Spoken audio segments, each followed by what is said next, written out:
The Actor's Choice, where the actors have a chance to talk about themselves and their careers. Join us now for the next hour as we explore the marvelous industry of acting through actors and actresses from today's exciting show business world. And now, here's your host, Ron Brewington.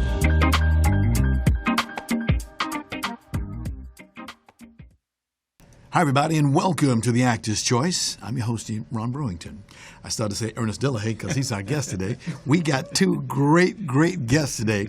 Our first guest definitely knows the world of theater.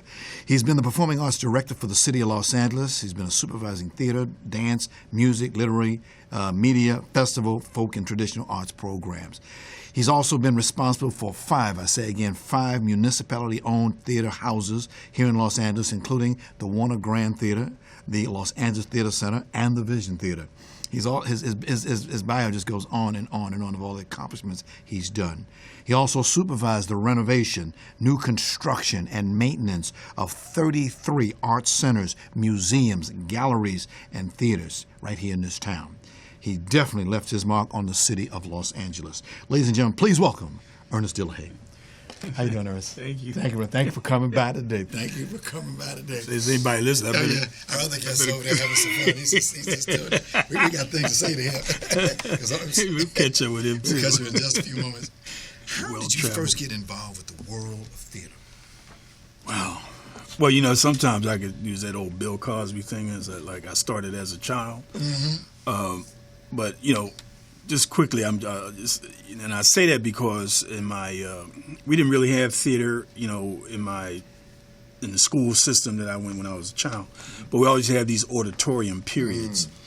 And so I remember one play I was in, I had to play King Arthur. And my mother had to create this tunic thing, and, I had to wear it with the belt, and I played King Arthur. It's like, one of those little stage things. And I didn't know that was theater because, like in the church, you would do the recitations on, Sunday you read a poem and stuff like that, or some passage. But that was what it was, and I didn't really want to be King Arthur, but my teacher insisted because I was like one of the either better readers or writers in the class. So I said, okay, I'll do this little part. You know what I mean? I kind of enjoyed it. And I watched a lot of TV and film when I was, growing up.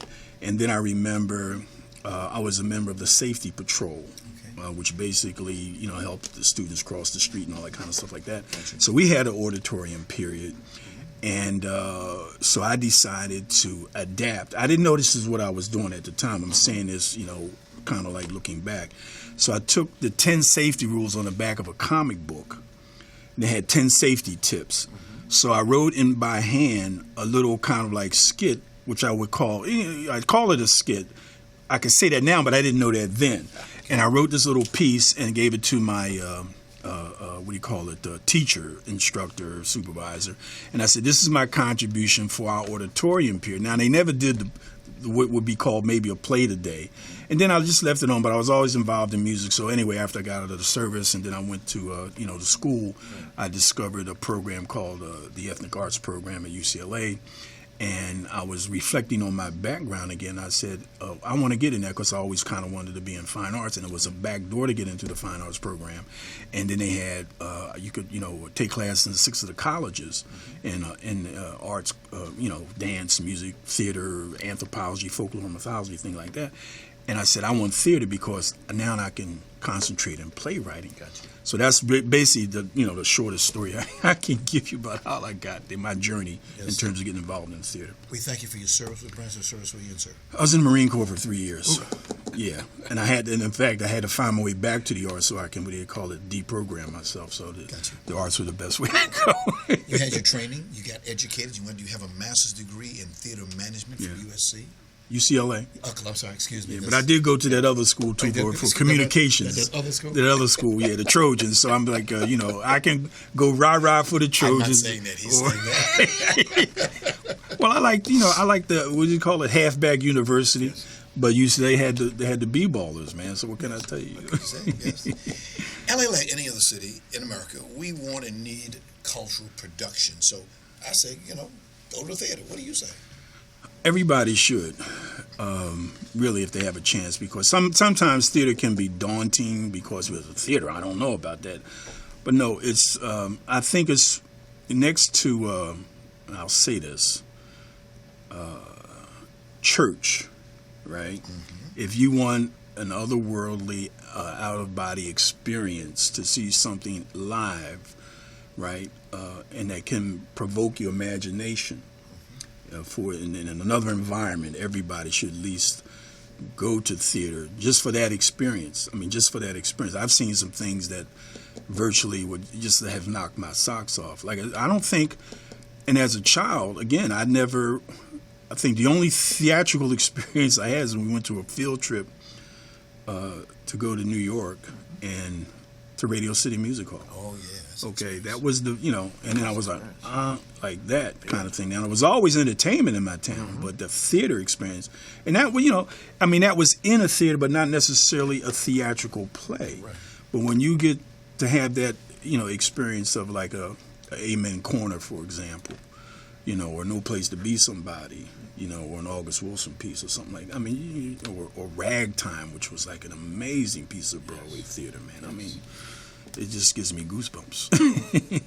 To your knowledge, what is the current situation as far as arts are concerned here in the city of Los Angeles? It's unfortunate. I don't know why they do this. I mean, it's kind of like, for example, in the educational system, they bottom out the arts. They're kind of getting back to it now because arts seem to have always been integrated into public school system. But many years ago, they decided, to just wipe it out. I remember when I came into the department and I got a call one day from a school. When I say the Department of Cultural Affairs Department, it's Performing Arts. I got a call from a school in the Valley. They said, help. I said, well, what's going on? They said that the school board, LAUSD, has come and taken our instruments. And we don't have a music program, and can you help us out? I said, well, at the time there were like 600 schools in the system. I said, in the department with the budget that they had, which a budget I think at the time that reached no more than $15 million for a city this size. And even New York had a $100 million budget, and Paris and other places. I mean, international cities had larger budgets. Even San Francisco had a $50 million budget at the time. San Diego's budget was larger than ours. We're the number 2 country in the country.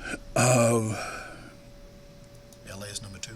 Well, LA is the second largest city in the country, but has one of the lowest budgets for the arts. Wow. San Francisco's budget is, is more, and of course New York's, not I would say of course, but New York's is more. But San Francisco, this is LA, this is the second largest city and the entertainment capital of the world. Right. You would think, most people would think, but see, people have because they think, the arts are taken care of because we have the record industry, the television industry, and the film industry, the arts are taken care of. No. You have to consider every community in Los Angeles is like, in fact, every community in America is a farm system, if you look at it like baseball, for fueling and supplying talent to the entertainment industry. You understand? But see, but the arts suffer as a result of it because everybody thinks the arts are taken care of. Gotcha. They're not. So it becomes a little issue that people have to, politicians and entrepreneurs and everybody should address. Gotcha. Mm-hmm. Now, you spent 20 years as director, performing arts manager at the LA Theater Center and other theaters. Mm-hmm. You fought bureaucracy, you fought the homeless, you fought a lot of different things. Yeah. What was that like? Well, I remember when I came to the department, it was kind of all administrative, but when I looked at, what they had to offer in terms of, theater, dance, and music, literary programs, poetry programs, and so on and so forth, that, we just needed not to be a program, we needed something more. So, the assistant general manager, when the city took control of the LA Theater Center, said, would you like to move your offices? I said, you daggone right. Because now we have a beach here. Now we can do more things. Now we can do workshops. So we had people like the LA Poverty Department, become a part of what we did. We also did outreach. I remember when I think it was either the fires or the earthquakes came, the then general manager formed a crisis team. We gathered all of the artists, and we sent artists out to various communities, to homeless shelters, to gymnasiums and things where people were, involved. And we would do the writing projects. We would do the school projects, we created a thing called the LA Arts Caravan, so that we can expose different. And we would go around like a caravan, but it was an arts vehicle, and we would go to different communities and introduce other arts groups or other ethnic groups and ethnic art forms to other communities that had never seen, such things, such that. So they could be exposed to other cultures, because everybody I was considering was basically culturally underserved. And that was everybody. You have youth at risk, but everybody is either at risk or underserved when they don't know about any other different culture other than their own. So the bureaucracy is like arts has been used as a frill. They call a musician. Oh, can we get a musician for this kind of thing? And I say, okay, well, do you have money? Oh no, do they need any money? Of course. So fighting a bureaucracy who just now maybe and still not fully understanding the economic impact that the arts and culture have, aside from entertainment, but that arts and culture has in a city this large is very, very, very broad. They're discovering it, but they still have this inability to want to fund it to the extent that it should be funded. So, in other words, if you look at LA, arts, what percentage of the arts is funded by the city and the rest is private? Well, the interesting thing is, if you take, and I think maybe the current budget may be 11 million, maybe. When Joel Wax, that's lunch money for a film project, as far as I'm concerned. And again, you look at a city this size. For example, we had a delegation from Poland come in one time, and we had them down at the department, and they asked us, they wanted to know how we funded the arts and so on and so forth. And we kind of chuckled, and we told them, basically, of course, they come into America, so they figure, America's like, okay, and the LA is like, yeah. But you know what they do in Poland? At that time, that conversation was 1% of their gross national product funds the arts in Poland. 1% of the gross national product. Now, you think of our gross national product is $15 trillion. Take 1% of that and fund the arts. Now, you could probably figure that there's 0.0001. The National Endowment for the Arts budget, I think, is $150 million. For the entire country. And they have to fight for it. Okay? So you can see that, where do you place... I can't even talk about it anymore. I can understand why. When you got art, you got young kids on the street right now they're gangbangers because they ain't got nothing to do. Yes. When you put them in art, you let them dance. Yes. Last night I went to see a program. Young kids, young African American girls between the ages of 6 and 12, getting scholarships to go to school. That's right. These are the ones who become lawyers, doctors, and things like that. And it was what they call an anecdotal for a while, like a story that you've heard, for example. But they did a study. One school, I think it was the Duke Ellington School in Washington D.C. But this is replicated around the country. So what they did is that school, I think, went to a totally arts-based curriculum. And they did the academic thing, right? But they said, well, we're going to integrate arts. Duke Ellington, right? We're going to put music in it. We're going to do the art thing. Now, it wasn't to say that you have to be a performer, right? But here's what happened. They did the test.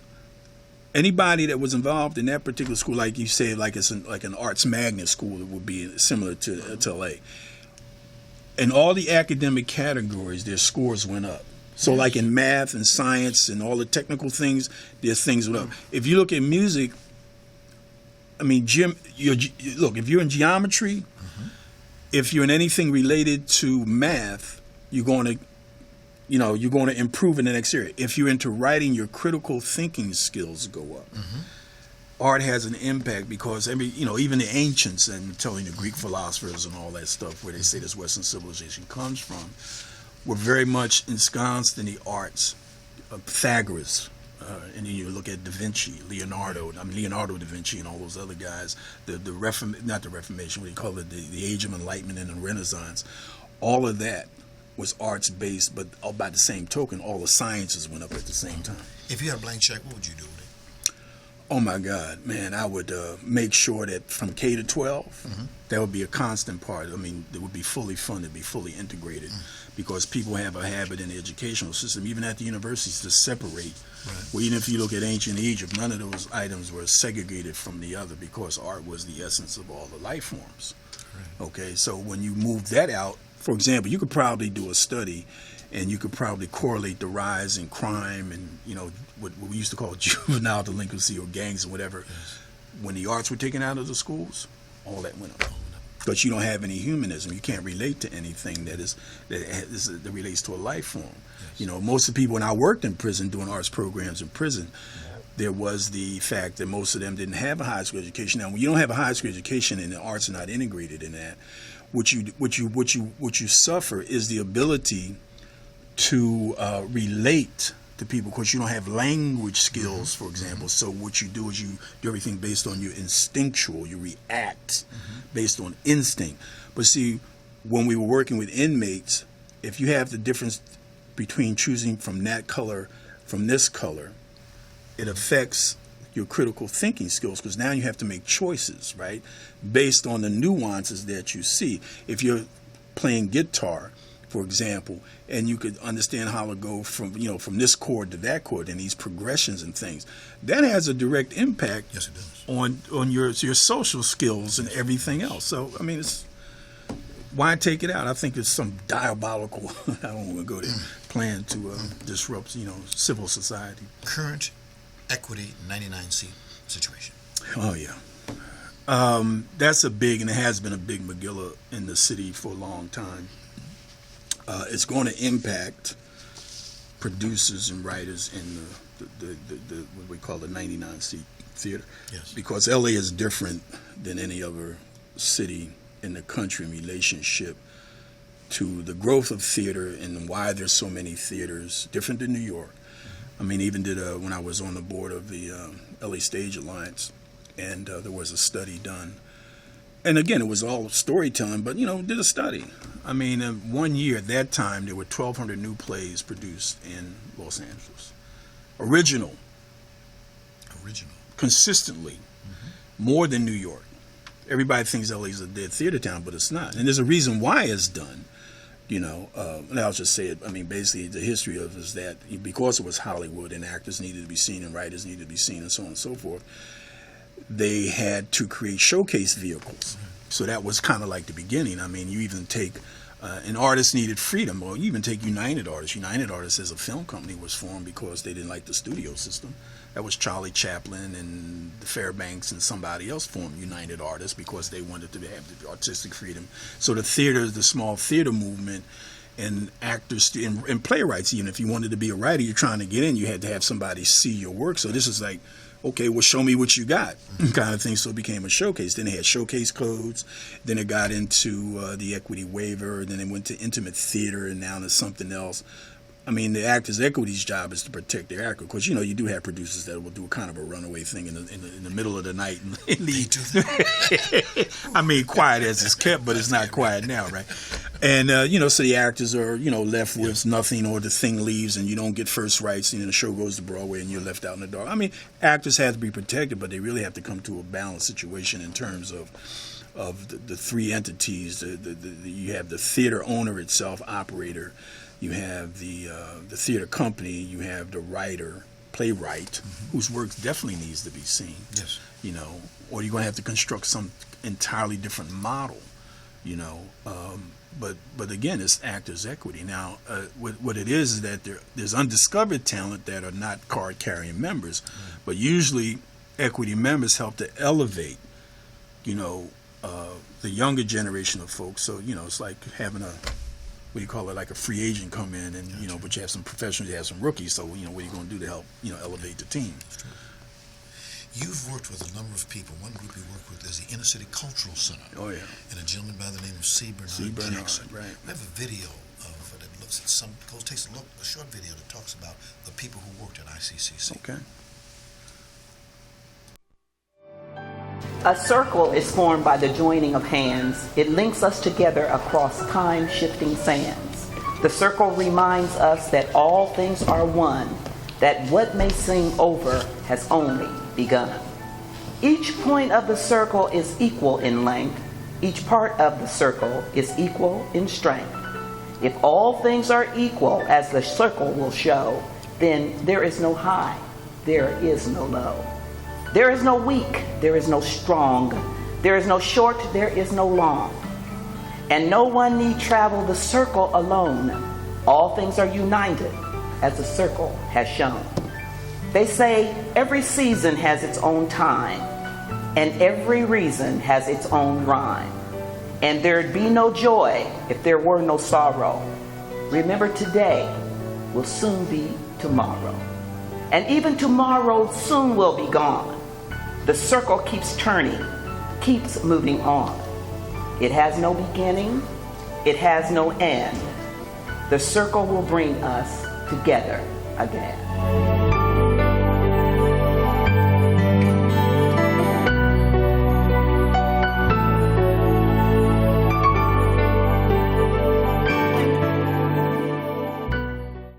Wow, you produced that. Very nice. No, it was an homage to C. Bernard Jackson. Inner City Man was the conduit and the magnet for all that you saw, and I was just happy to find that place. Yes. When again, when I came, I always like to say I landed, because I was a bunch of other veterans that went to UCLA as a result of a special education program for veterans. Then I found the late Dr. Beverly Robinson, and her and I got together, and I said, well, what's going on, in the town? And she said, well, have you heard of Inner City Cultural Center? I said, well, no, what's up? Went there, and like I said, the rest is history kind of thing. You said Dr. Robinson. We were, in fact, we were the first, in the first class of students that were part of what was then the Ethnic Arts program at UCLA, which was founded by Dr. Allegra Schneider Fuller, who was the daughter of Buckminster Fuller, who was a dance person who C. Bernard Jackson had worked with in the early 60s. Mm-hmm. See, I'm collecting all this history, and this is how this connectivity happens. You gonna put this in a book? Yeah. That's what I'm thinking, because it's just the history. Because when people come to LA, they think, oh yeah, I'm here, and it's going to start when when I get here. It has always been here. You just got to catch up with it and be a part of that chain that continues this legacy. We're going to bring you back about 2 weeks from now to talk more about this. Talking about it. Yeah. I hope that folks will come back 2 weeks from now, because definitely he's got a lot to say about that. Yeah. And Ernest, it's interesting. I'm not going to ask you who do you know in this business. The question is, who don't you know? We got a couple of people that we want to show you, if you might know some of these folks. All right. Now there you got, that's you, and of course some very good folks here. Could you please tell us who those folks are? Oh, Diane Watson, Yeah. who actually is a UCLA graduate, and I told her that we were both Bruins. And then Kern Price, who was the councilman in the 9th District. Right. And that's Vaughn Dispenza now. Vaughn Dispenza, a musician. Vaughn and I did the first music event of any city or state in this country that was at this event called Meet 'em. Meet 'em is the international music marketplace that's been going on for 50 years. Yes. It's held at the Palais in Cannes, the same place that the film festival is held. Gotcha. And it's a music thing. So they'll do a red carpet thing, like, they'll bring out, Madonna and all these, just like people walk the red carpet for Oscars, right? And it was called the California Pavilion. And we were having this meeting where we were talking with Curran and Diane about replicating that. And Vaughn is... in fact, we went there twice, and one year we were there. Billy Preston was a highlight because they highlighted him as the fifth Beatle, and also that's Vaughn is a relative. Okay. So, the musical history in LA is large, it's huge. Okay. Next photo, please, sir. Oh, I went researching. That's Luis Valenzuela, and to his what do you call it? His left, or is it my right? Is my son? That's my number 3 son. I count him 1, 2, 3. So he's number 3. Now the young lady I can't remember, but Luis now is he's a professor at UCLA, but he's also head of the Latino Theater Company, which is now the Opry of the Los Angeles Theater. We're trying to get him as a guest to come on the show. Oh no, he'd be great to have because he has a lot of history. Gotcha. Especially with that theater in Bill Bushnell, a whole lot of LA history. Okay. Yeah. Next one, sir. Oh. See, Oh, this is amazing. This guy in the t-shirt, not the t-shirt, the Hawaiian shirt. I'll think of his name in a minute, but he has the most excellent program in terms of music education. I took music over, up until like what they call middle school or whatever it is, and it was years and years and years of theory, whatever. I learned in 3 days. Lorian, I think is his name. I learned in 3 days and was able to play guitar chords in 3 days with this guy. Wow. Now, I was trying to get him when I was still working with the department, involved in because he wanted to nurture and bring in instructors that would carry on this program that he has. He's still doing it independently. I'm just sorry that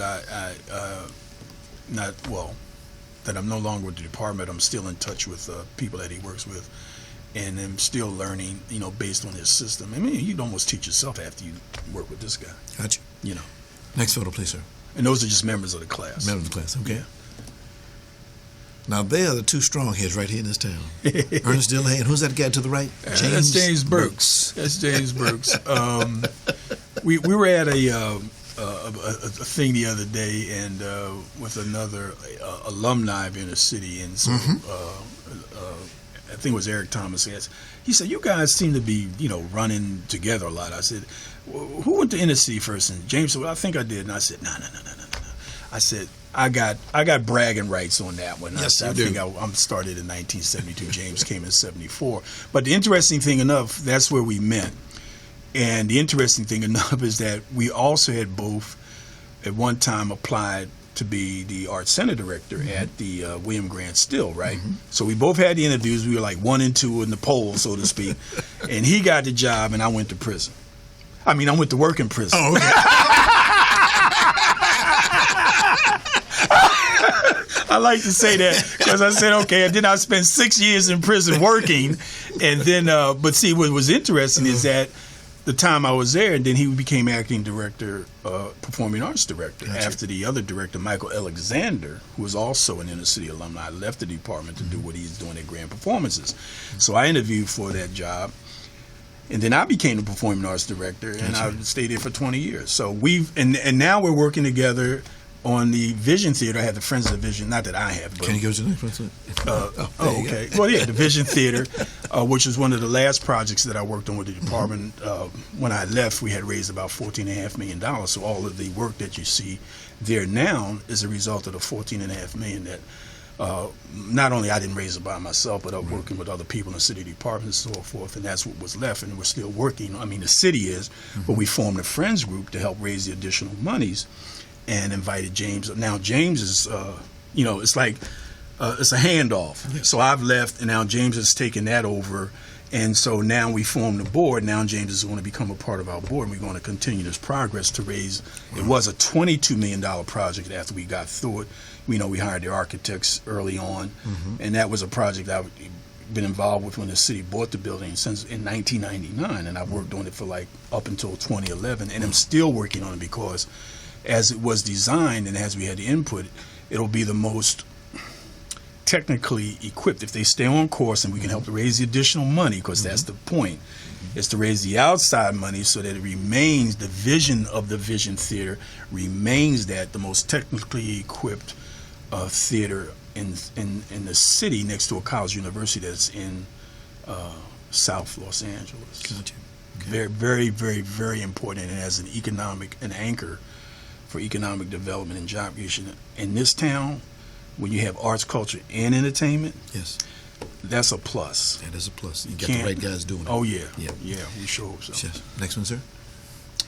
Oh, this is the first of 3 50-year anniversary celebrations, honoring, of course, C. Bernard Jackson. You'll see Malcolm Jamal Warner, who, as he said, even though he started at the Inglewood Playhouse while he was over at that Inner City Cultural Center as a young, I don't know if he was 12 or 13 at the time, booked his show Cosby while he was working with Inner City. And then, of course, on the right there, there's Cecilia Peck, who's the daughter of Gregory Peck, who, when Inner City, they were having all these conversations in Hollywood. In fact, Cecilia was telling me that when she was a child, the inner city group used to meet at the home of her father's house, to talk about how they were going to get inner city started. So Gregory Peck was a member of the National Council for the Arts, which is like the board of directors for the National Endowment for the Arts. So they funded, so he was able to get funds to one of three theaters, and we'll talk about that more later. But Cecilia came there to accept an award posthumously on behalf of inner city to her father, Gregory Peck. And then there's Little Washington, of course, Dr. Larry Kubota, who was with East West Players and helped with inner city, and is Nobuko Miyamoto. Del Zamora is a filmmaker. I can't see that other person. And then there's Josefa Salinas, who's is a radio personality. Yes. We had a great group and a great time, and this year we're going to do the second 50th anniversary celebration. So, but that's the multicultural mix of the city, and that's what Jack started, and that's what we were a part of. And it's a bunch of history, that we're trying to share with people. Yes. About LA. Next one, please, sir. Culture Clash. Yes. I remember these guys actually when I was going to the university. They were just starting out, and so while I was a performing arts director at LATC, we were able to do their 15th year celebration or anniversary, their 15th year at LA Theater Center. And I mean, they've gone on to write individually, and they've been commissioned several times at for the Mark Table Forum to do shows. They great writing, great guys. I mean, they're quintessential LA, which is good because there's a lot of homegrown stuff. A lot of people believe that there's not any really art, and it's kind of crazy in theater that nothing comes out of this town. Nothing. Yeah. They're absolutely. Well, I won't say it, but this is one group, and of course, and then you get groups coming again from a community which needs to be nurtured and supported by, the city fathers and mothers, and because again, these are the community represents the farm system and the development system, and you have to nurture and develop and support these kind of things. Gotcha. And they're a good example of that. Next one, sir. The Ovation Award. Yeah, that's LA's version of the Tony Awards, which doesn't get as much play as the Tonys. But I representing Los Angeles Theater Center performing arts director in the city of LA, we won that award for a play that we produced, and it was the last time that play was produced on a stage. It had traveled for many years, and with an LA-based actor, writer, Roger Grevner Smith, and it was called A Huey P. Newton Story.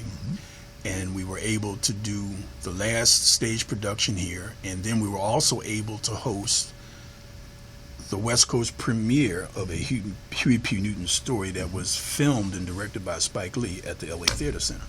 So we're proud of that fact because it was, I think, the first Ovation Award that, and we've had a lot of folks. Well, maybe I'll take that back. Of course, we've done some others. Yeah. So I won't say the first. My memory kind of might fade, but I was really proud of that particular award because we did a good job in support. And I'm glad Roger chose us to do it, and we did have a relationship that went back a while. When he was doing Holly Watson, I met him and Ben Codwell. So a bunch of stuff. So there's a lot of history with these things. You also won other awards. We're running out of time. I just want to ask you, what is your current job right now?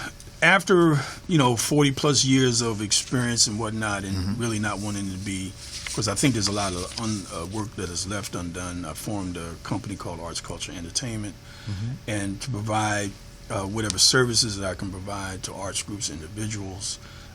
One of the current projects that I'm working on is, and volunteering to this extent to lend my expertise, that is the Vision Theater, forming the Friends of the Vision Theater, also the Inner City Project, 50th anniversary celebrations, and doing some other work in terms of, there are two programs. One is a national program proposal I'm working on to provide infrastructure and touring for the National Black Theater Circuit, because I was a member of August Wilson's African Grove Institute for the Arts, and that has work that is still to be continued, not only in advocacy, but in creating that touring circuit, but fully funded. And also local programming for artists, developing a fund that kind of would support the lack of dollars Gotcha. that's in the city right now, and I have access to a source which I'm trying to develop, just for that purpose, and then I will ride off into the sunset. Into sunset. Yes. Ernest, thank you very, very much for Quite stopping by welcome. today. We're going to have you back in a couple more weeks to Yeah. talk about, in tone, what we're talking about Yeah. today, the Inner City Cultural Center. I love Man, that. thank you for what you've done for this city. Well, there's a lot that we've all done. Just want to get everybody together so we can do some more of it. Thank you. Thank you very, very much. Okay. We have another guest coming up in just a moment. And all I can say about this gentleman is he's back. You might remember that a couple of months ago back, we had an actor who had a dream. This particular gentleman wanted to go to the James Baldwin Conference, and he wanted it real bad. He wanted to go there. And then he also wanted to go to Paris, and he wanted to do that real bad. So what do you think he did? Well, he put the word out. He used Facebook. He used WOM, which is what we call word of mouth. He came on this program, and we thank you very much. He started a GoFund. He did all he can do, and guess what? He made it to Paris, and he went to the James Baldwin Conference. Now back from the Eiffel Tower and the Arc de la Trompe and the rest of Paris to report his trip, ladies and gentlemen, please welcome Mr. Charles Reese. Thank you, sir. That's a lot of introductions. I had to keep my hat on for that one. Yeah. Well, welcome back. It's good to be back. It's good to see you. It's good to be seen. Yeah, as Miles Gibbs said, it's nothing better to be seen than viewed. Yeah, and I love her and I heard her say that live myself. Yes, she said right in the Speaking of Marla, yes. She's actually, it's funny because what Ernest was talking about, I remember when I first moved to town, there was Marla's Memory Lane. Yes. And as an actor on Monday nights, you could go get you 2 Coca-Colas and you do a monologue. Gotcha. Yeah. Gotcha. In the 80s. Yeah. So come on, give us the details. Give me the details. It was quite wonderful. First of all, let me just say thank all those 173 people from the GoFund campaign that took care of the James Baldwin Conference all by itself for those first 2 weeks. Mm-hmm. So I had to say that loud and clear. And you were one of them. Thank you very much. I appreciate that. Pleasure. So here's the deal. I got on the plane on May the 19th, and it was very distinct to have May 19th because May 19th was Malcolm X's birthday and Lorraine Hansberry's birthday, and they both played a very wonderful role in Baldwin's actual life. So it was very wonderful leaving on their birthday. And we flew from Los Angeles to Boston, and then from Boston we went straight to Charles de Gaulle in Paris, and I got there on May 20th, and I just kept running and running and running. I got there and had a wonderful house host by the name of Joseph Langley, and I want to shout out to Joseph Langley in Paris right now because it's just around about 9 o'clock, so they can be listening in. It is Joseph Langley's birthday, so I want to say happy birthday. He was one of the most amazing house hosts that you could ever have.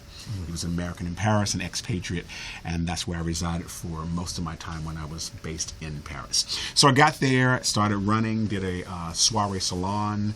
Now let me tell you about these soiree salons that happen in Paris. There was a woman by the name of Patricia LaPlante Collins, I think I'm getting her last name right, and she's from Atlanta, Georgia, but she's an expat, and she does these Sunday salons. And I had one scheduled on the 22nd. That's why I got there a little early. Did that was wonderful. Then I met all these wonderful expats after that. The black expats, got introduced to them all. Ricky Stevenson, who does the black tours, the Black Paris tours, and some Morehouse people that I got to know there, and that was really wonderful. And then came the conference. I arrived on the 26th of May at the American University in Paris. There were over 400 people from around the world that attended the conference. You had Stanford University, you had Harvard, you had Morehouse College. Some people from Morehouse was there, and I was representing Morehouse as an alumni. And I was also representing California. I was considered the cultural ambassador for what's called the City of Angels meeting the City of Lights. So that was all represented there. It was wonderful. We had 44 panels that were running concurrently in 3 days, and my panel was number 25. And mine happened on that Saturday, which was May 28th, and I did a whole presentation around the book and James Baldwin and his whole relationship with the secret meeting that happened in 1963. We did it. We had a wonderful time. I ended up writing an article that went to African Voices that you can get online by simply going to www.africanvoices.com. You can see the whole article and everything for free. And that's how all that went down. Well, that first part. If you had to do it all over again, would you do it again? Yeah. I mean, it was great. I mean, start raising the money, from raising the money, then getting it done, and then now I'm on a little rest break because I'm exhausted. You know, I was there for over 13 weeks. 13 weeks? Yeah, it turned out to be 13 weeks. I was wondering when you're ever coming back. Well, you know, while I was there, I had to do some things, you know. The conference was really only 4 or 5 days.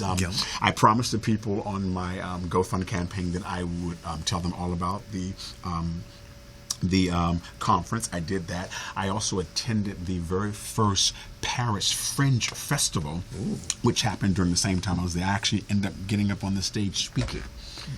In their opening, and the Paris Fringe Festival is an all-English-speaking theater festival that runs a whole week. So those who might be interested in taking some pieces to Paris, go to www.parisfringe.org. Okay. So got that in, and I had to do a little singing. Speaking of singing, please run that video for us, sir. I call it humming. I call it humming.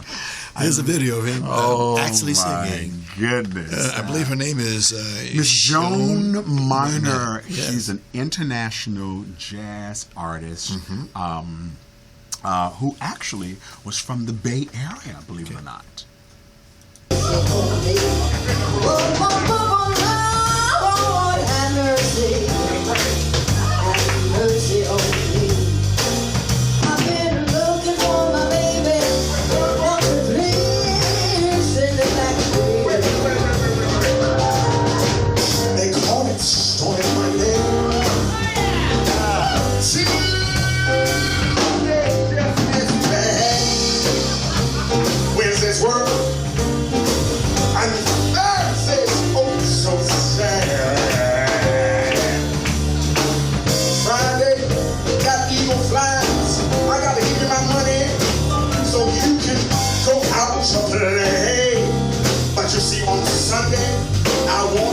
In the church, I want you to be doing what you gotta do, and do it, and do it, do it, do it. I want you to do this for me. I want to give you a low down church blues.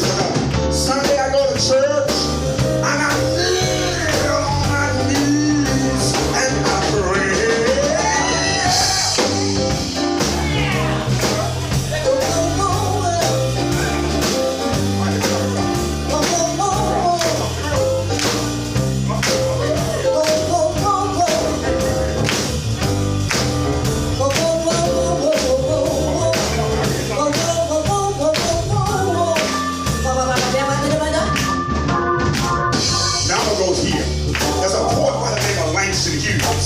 And he said, I've known rivers, ancient as a world, and old on this floor, the blood of human rains. My soul has grown deep, like the rivers, and I bathe in the Euphrates from dawn to dawn. I built my hut near the Congo, and it lulled me to sleep. I heard the singing of Mississippi.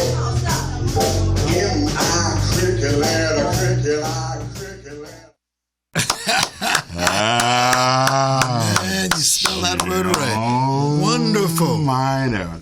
Joan Miner was quite amazing. She actually was an HR person at Stanford University for 22 years. And after she retired, she decided that she wanted to go back to Europe. And she ended up becoming this international jazz singer. And we were singing at a wonderful club called Lou Pascalou, which is in the 11th district around the corner from where I live. So I just had to walk around the corner and sing. There are benefits doing what you did. Traveling like that, you meet people, don't you? You meet a lot of people. BFFs that you'll have forever and ever. Friends. Yeah, you will. Joseph Langley being one, Yes. Ricky Stevenson. Actually, there's someone here right now who her name is Catherine Demerin, who's actually here in the area visiting, because everybody's on vacation now. So that's why you get out by August, everyone just goes on vacation. They go on vacation for over 4 to 6 weeks. Ooh, that's a vacation. And everyone does. Restaurants close. Some lifetime folk. I mean, I just kind of sort of we did restaurants. There's one person that I adore who I had to mention. Her name is Lisa Diane Wedgeworth. She actually was an LA artist based here. We met through Leland Cole Dennis. Before I left, we met like just through email, but we ended up physically hanging out in Paris because she got a grant to go work on expats and art and culture and all that. So we hung out at all of these cafes where expats like Baldwin, Richard Wright, all of them that would hang out, and she was doing this whole thing around just the art of cafes. And she might have to come on and talk for a little bit, but she won a grant, and now we don't live far from each other, so we've got that friendship going on, and just bombs of people. Bombs of people. Did you have any problems with terrorists or anything like that when you were over there? You know, a lot happened in America when I was there. I will say, I experienced Orlando, I experienced Castile and Alton. I experienced all that from Paris. As a matter of fact, in the center of the Republic is where that incident that happened in Paris in November. They're going to be celebrating a year coming soon. But in the middle of the Republic Square, and that's the name of the train station, is where the 3 comes in. It's where it's kind of like the center of the city, I'm going to say. In the middle of the Republic Square, there is a painting of Black Lives Matter sitting in the middle of the square with the names of Castile and Alton in the middle of it. Took a great picture that I have to send that to you. I think we have a photo here. You had that photo? I think we have the photo. But you had a good time there, especially. Yeah, now, you went there for one special reason. Yeah. James Baldwin. Yeah, Mr. Baldwin. We got a video of that. Yeah, I made it to James Baldwin's house. Yes, his former home Yes. in San Paul de Vence. And did a little footage, what was happening on the outside and all that good stuff. Okay, will you run that for us, sir? The gardening and places where you can just sit out and enjoy, and I can see why it was so exciting. It was just a small home, but it was all the property. Look at the view. All of that is what you can see behind that little house. Let's go back to that little house again. I've got to get on the other side of the street because I don't want to get... And so here's the road. Look, I'm walking down the road, and I'm walking on the side. There's car. This is the road that leads to the house. Here's the house again, what the piece that's left of it. And on the back side of that, you know, it's all of life that used to happen, from 1970 to 1987 until Baldwin passed away. And it's guarded now and all that good stuff. I came yesterday. I got me a brick and all that good stuff. And let me see if I can get me another piece of brick. Here's the side of the house, and see, people come, you get yourself a piece of a brick, and I think I can get me one. Well, that's 2. Let's see. Can't get that. Can't get that. I want to pull the house apart. Here's one. Nope, can't get that. Well, I got pieces yesterday, so I guess I'll hold on to those pieces that I have. So here, and some mailbox, and apparently they did get a little doorway and all of that stuff. But let me just see and look, this is the inside view. It's just all this property. I think this tree, I'm gonna go this way. This tree is amazing. I don't know how long that tree's been there.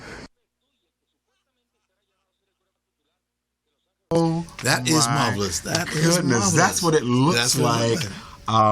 That is funny because when you're in the middle trying to just get all that done, Yes. you're just trying to just move. Thank God for cell phone cameras and all types of equipment that allows us to have these moments. That was in Saint-Paul-de-Vence, which is just outside of Nice. Now, I had to go through Nice. Okay.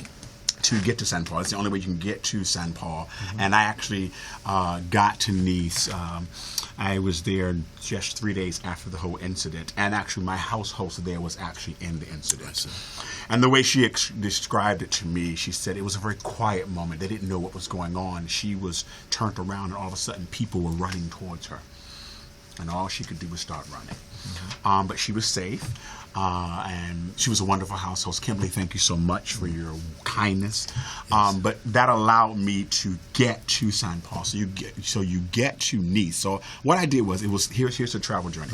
All right. So it was 70 plus days in Paris doing all the things I did there, and then on the 70th day, which was Bastille Day, I traveled from Paris to a little place called Marseille on my way to Nice. Stopped in Marseille. Yeah, stopped in Marseille for a little bit, hung out there, did the little Mediterranean and all that. Then I dipped over to Aix-en-Provence. That's where Nina Simone died. So I hung out with a wonderful photographer by the name of Robert Hale, who actually is an expat who actually moved over to Aix about 3 years ago. So I met him here. So that was wonderful. We had a great time. Then I finally got on another train. These were like 2-hour rides each way going down. And I spent another 2 hours on the train, and I finally got to Nice. Once you get to Nice to get to Baldwin's house, then you got to get on the bus. On the bus. Now, the one other thing about the bus is only €1.50, which is equivalent to about $1.65 in American money. And from there, from Nice, I spent 45 minutes on a bus. I can go to Saint Paul one day. The next day, I can go to Cannes. The next day, I can go to Monte Carlo. All for €1.50. So. Now, Mr. Baldwin, he didn't die in this house, did he? Yes, he did. Oh, he did? He actually died in that house. He spent from 1970 to 1987. That is where he lived. He actually got that home after all the things that happened in the United States. He was a little unnerved by most of the things that happened between 1963 and 68. Everybody got shot, from the Kennedys, Martin, Medgar Evers, Malcolm. And so he kind of sort of really went back and said, okay, Paris is going to be my home, but not just Paris, but outside. And you have to understand that Saint Paul is about 5 hours away from Paris. Driving-wise, flying-wise, probably about an hour, 20 minutes at best. And it is a small village. And as you can see, when you see the property, it is this small little house, but it's all this land. It's about over 18 acres of land or more. And during from 1970 to 1987, you had Miles Davis, Nina Simone, Baldwin's brother, Sidney Poitier, and all these wonderful French people coming through throughout all those years, all of that history. So a lot of people are having some issues right now because there's a developer that owns the home. I see. And so that's what's going on. Prior to me getting there was a squatter who decided to squat 2 weeks. That's why you see the chain. And that's why I had to get in the way I had to get through. I got my footage. And I have some other footage that you haven't seen yet. I guess that'll be a part of the documentary that Ernest Dillihay might be producing. You know, since they got all that equipment, I need an editor. And so I have all this footage, and I have the bricks. And I had to travel with these little bricks I took them all the way to Italy because I ended up going to Rome. Okay. Yeah. So I got there. So Facebook, you, and all these wonderful people, Pamela Bright Moon, it was a whole community that made the Baldwin Conference work. Because the way conferences usually work, you get accepted conferences and usually the colleges take care of it. I'm considered a cultural architect for public engagement. I'm going to say that again. I am considered a cultural architect for public engagement, which simply means that I am a friend to all the academicians. I come in to upload you and give you other ways to get Baldwin to come through. And so that's how I get hired through the system. Before we run out of time, we want to see those pictures that we took of you. Let's see what we got. We got a few. Okay, so that's the article that happened in the African Voices magazine. And that picture was a picture I took in Paris on a little block called Etienne Marcel. Okay. It was a rainy day, and Carolyn Butt said, let's take a picture. And that's me singing in the rain in Paris. Singing in the rain. All right. Next one, please, sir. Let's see. Now this is wonderful. This is actually the other part of the article. These are actually people who were actually at the conference, and on the woman that's smiling at me, that's Jessica Kara Moore, the wonderful poet. Okay. So we had a wonderful time. Wonderful time. Now the conference invited you said it was panelists? People? Yes. Okay. It was over, like I said, it was over 44 panels running concurrently. So you had professors, you had artists, you had poets. There were film screenings. Each panel had up to 4 different people on them, dealing with work all around Baldwin. You can still go check out to the American University of Paris, and you can still get a listing of all those panels. 44 panels. When's the next James Baldwin? The next James Baldwin conference was slated to be in about 2 more years. It takes them about 2 to 3 years to put them together, and it depends on what country, city, state wants to be involved. But I hear this time it's supposed to be in Turkey. Okay. All right. Yeah. Next one, please, sir. Oh well, that's. I think that's kind of easy. That is actually the official poster from the conference, and the work was done by Bilford Delaney, who was also a wonderful expat, wonderful artist who Baldwin actually met in America, and I think it's wonderful that they actually used some of his actual artwork. Actually, matter of fact, there was one woman by the name of Monique Wells. Monique Wells did a whole a panel around Baldwin and Beaufort and the places that they hung out. Beaufort Delaney is actually buried in Paris. Baldwin is not. Baldwin is buried in New York. Okay. Next one, sir. Yeah. Okay. So we have to present. So so now you got, everybody knows I actually really did use the money, and I went and I presented. So I was using my book to present out of. They give you a nice little podium. That backdrop book there is actually a book that I'm actually in. I have another article out now in a book called James Baldwin Challenging Authors that was actually published through Sense Publishers. It's an educational book that's being used throughout the country now. Got you. Next one. Yeah, well, we were doing a little promo for ourselves because when we got there, well, who is this Charles Reese guy? And someone go, well, maybe you should put your picture beside him. So that was a little promo that we had to put together. Well, they should be able to use it next time. We'll see what happens. We'll see where I am in 2 years. Well, let's start collecting money now so we can get you that in 2 years. I think that's a good one. That's a good one. Yeah. Next one, please, sir. And so let me tell you what this picture is really all about. What ended up happening while I was in Paris, I ended up doing a tribute to Baldwin and Langston Hughes. And I kind of sort of used this, and I also used this for a lot of the salons. I was invited back to do another salon in the earlier part of June. So I ended up doing actually 2 separate salons outside of the conference. Got you. Yeah. Okay. Next one, sir. Paris. Yeah. Eiffel Tower. Shots that you get when you get them. You never know what your picture's going to look like when you see them. It's true. So. Yeah. But it was a great. Taking pictures in Paris is always very fascinating. Sometimes you just hold your camera up in the air, and you just hope for the best. They say hold it in the air. You just hold it. You just kind of like, and then what lands, and that's the joy. Gotcha. About all that. Next one, sir. Oh, well, now by this time, y'all know what? I made it to Italy. This little restaurant is called Fragini's, and it has been around since 1926, and that's my homage to Ray Charles.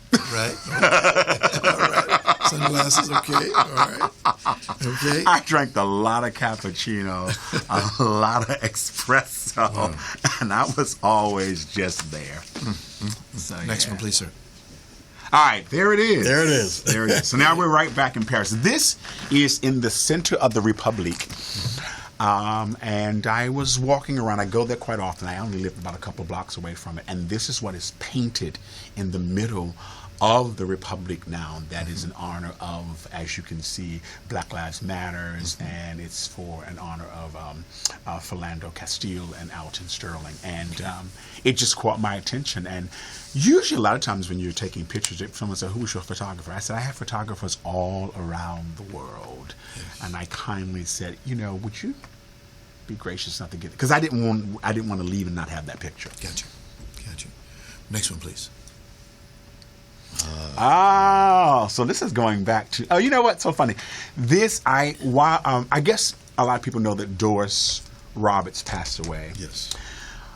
She passed away before this trip. Doris Roberts was a great supporter of Charles Reese and the James Baldwin Project. And this was actually, the bottom picture is a reading that we did at CCH Pounder's gallery. That at that time we were in Atwater Village. Mm-hmm. And the other two, the picture at the top, it said, Doris Roberts and I used to get together. Right. And we used to have coffee and tea. I can tell it now. And she just said, well, come go with me. And so that's what we used to do. Wow. We used to just have coffee and tea. And we also would go to the theater together.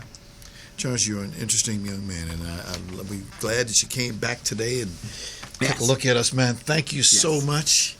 I'm glad you had a great, great time. I did. And I have one thing coming up tomorrow. Please, please. I am actually going to be doing a reading of a piece called The Fabulous Dachshund.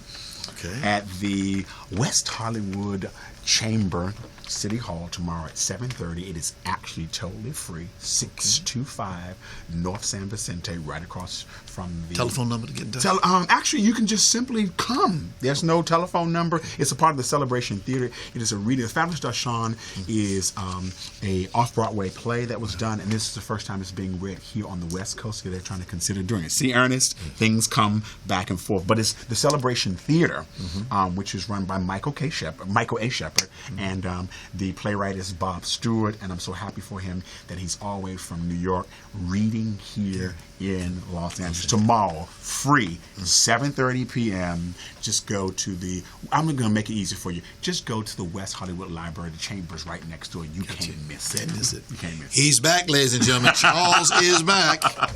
Well, again, thank you so much, my brother. Thank you. I appreciate it. And I kept my word. You were the first person I talked to. And you got the footage. Thank you, sir. Thank you, Charles. Thank you so much. Appreciate you. I want to thank our special guest, Ernest Dillihay, and of course, Charles Reese. And thank you guys for joining us. And guess what?